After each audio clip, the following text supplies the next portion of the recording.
Welcome, everyone, to the Apoco-Larry podcast. I'm Steve. He is the Reverend. I was going to go with the doctor, but I don't think I know enough on this one, so I'm just going to stay with the Reverend. I'm going to go with someone with a lower theological. Maybe I should go with the what am I? I'm a construction safety officer. NCSO. The NCSO. No. You'll be fine, my friend. You'll be fine. Tonight, my friend, we're talking about 2 Samuel 8. Anything you want to say in terms of introduction? No, they're just going to talk about David's victories. But this one really solidifies why God said no about building the temple. Okay. Yeah. Okay. Yeah, a good harken back to chapter 7. Nicely done, sir. Yeah. Okay. Once you read it, you'll go, oh yeah. He really was a man of blood. Yeah. Yeah. Okay, and just to warn you folks, I will butcher every name in here because that's my way. So there you go. 2 Samuel 8, starting at verse 1, of course. In the course of time, David defeated the Philistines and subdued them. He took Metheg Ammah from control of the Philistines. David also defeated the Moabites. He made them lie down on the ground and measured them off with a length of cord. Oof. Every 2 lengths of them were put to death, and the third length was allowed to live. So the Moabites became subject to David and brought him tribute. Yes, and so this is where we say, you cannot build the temple, David. Yeah, yes, your disregard for human life is rather apparent at this point in time. Yeah, so first he is starting to subdue the Philistines. And remember, the Philistines came around 1200. Mm-hmm. And so now David is 1,000, so we're 200 years after they came. They've had control over the Israelites on and off over all of that period of time. Okay. And during this period now, David is gathering control, right? And he's also now defeated the Moabites. Remember, the Moabites are the descendants of Lot. Ah, okay. Yeah. And was it not the Moabites, Balaam's donkey, Balaam's ass? Was that the Moabites? Yeah, that was the Moabites who convinced. Remember, Balaam said, you can't defeat them. They are God's people. You can't defeat them. But here's what you do. You get them to marry outside of their nation. God will judge them, and you'll slaughter many of them that way. Yeah, we may find out I'm wrong about that, but I'm pretty sure it was the Moabites. Yeah. And remember Lot's kids, and they've been and the Ammonites as well. They were the 2 sons of Lot and his daughters, and they've been a thorn in the side.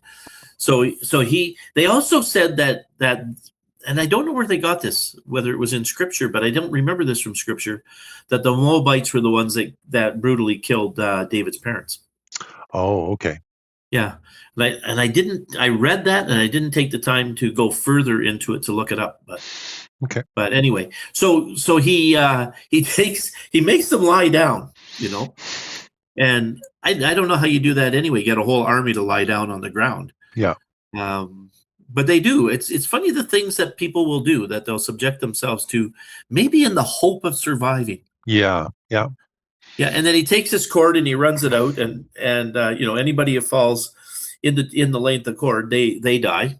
2 lengths, I guess, because they die, and then the other group he lets live. So I can picture these guys scooching over. If I just scooch over a little bit here, maybe I won't die. And can you imagine the first time it happens, everybody else looks around going, what? Well, let me measure out 2 more. No. I'm going to get up and move over there. Yeah. Oh, did I say I was going to lie there? I meant I was going to lie somewhere else. Yeah, move over, John. Move over. It's brutal, though, isn't it? It's just brutal. Just absolutely brutal. Wow. You'd never get away with it in this day and age in any kind of a war, I don't think. Right?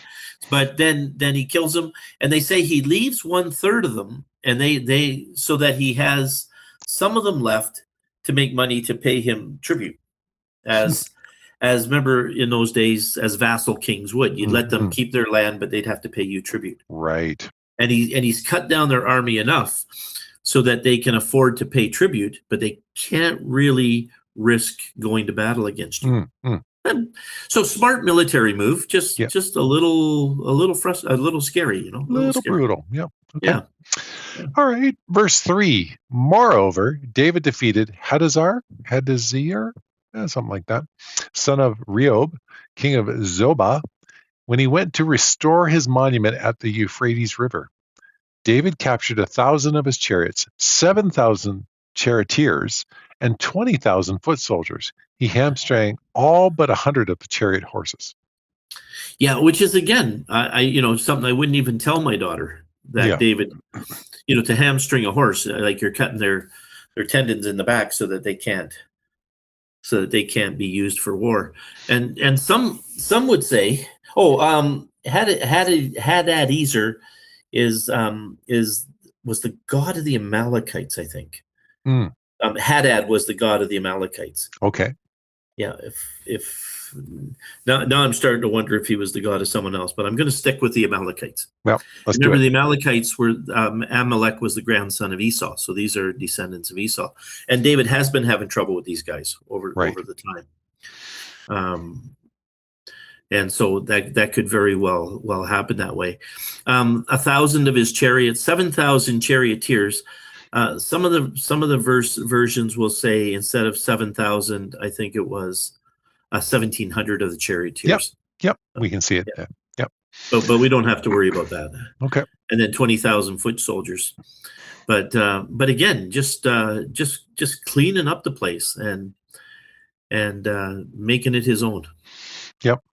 Again, consolidating a lot of people, huh? Right, like you said earlier, in earlier chapters, this is now David starting to consolidate the kingdom, right? So, yeah, and actually, like he's brought Israel together, and now he's killing these or cleaning up these other people that have been living in the land. Yeah, that have been subduing them for many years, by the way. Yeah, every one of these groups has caused Israel an incredible amount of pain. Right. And they're just going back and taking over. Yeah.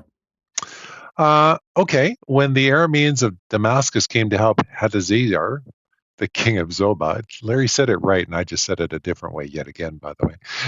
David struck down 22,000 of them. He put garrisons in the Aramean kingdom of Damascus, and the Arameans became subject to him and brought tribute. The Lord gave David victory wherever he went. Yeah, pretty amazing, eh? So the Arameans, those are the Syrians. Right. And we say that's where the Aramaic language kind of comes from as well, or they were at least one of the ones using the Aramaic language. Okay. And Damascus, isn't that an interesting city? And I will say this and probably be wrong. I think Damascus is the longest lasting city that has stayed with the same name. I've heard that. Because I think even Jerusalem's name changed. Like Damascus was Damascus before Jerusalem became Jerusalem, I think. Yeah. And it's been that way. And the Syrian people have been there forever. Yep. Right.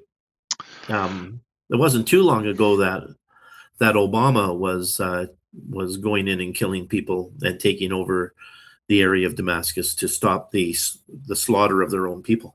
Mm-hmm. Mm-hmm. Mm-hmm. Yeah. Okay, verse 7. David took the gold shields that belonged to the officers of Hadadezer and brought them to Jerusalem from Tebah and from Berothai, the towns that belonged to Hadadezer. Yeah, I said it even a third time differently. King David took a great quality of bronze. When Tu, the king of Hamath, heard that David had defeated the entire army of Hadadezer, he sent his son Joram to King David to greet him and congratulate him on his victory in battle over Hadadezer, who had been at war with Tu. Joram brought with him articles of silver, gold, and bronze. Yeah. Go ahead. So these would have been gold-plated, probably. Okay. They could have been solid, but they're probably gold-plated. And the articles could be solid, too. But the shields, that's a shield out of gold is kind of useless, really. Right. Pretty, but of no value.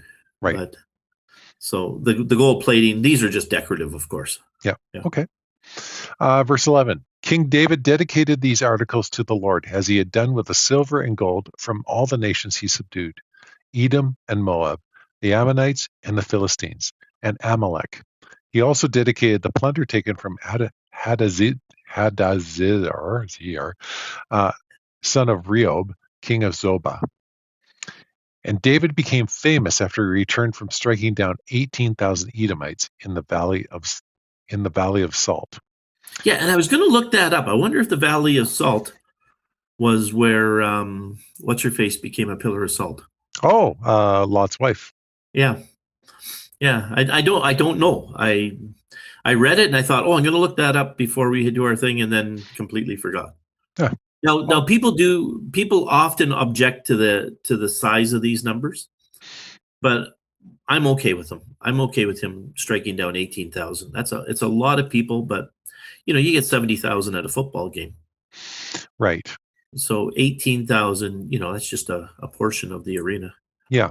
And these are large battles, right? They're not just small skirmishes between tribes. These are large nation-to-nation battles. That's right. You're bigger than city-states at this point. Okay.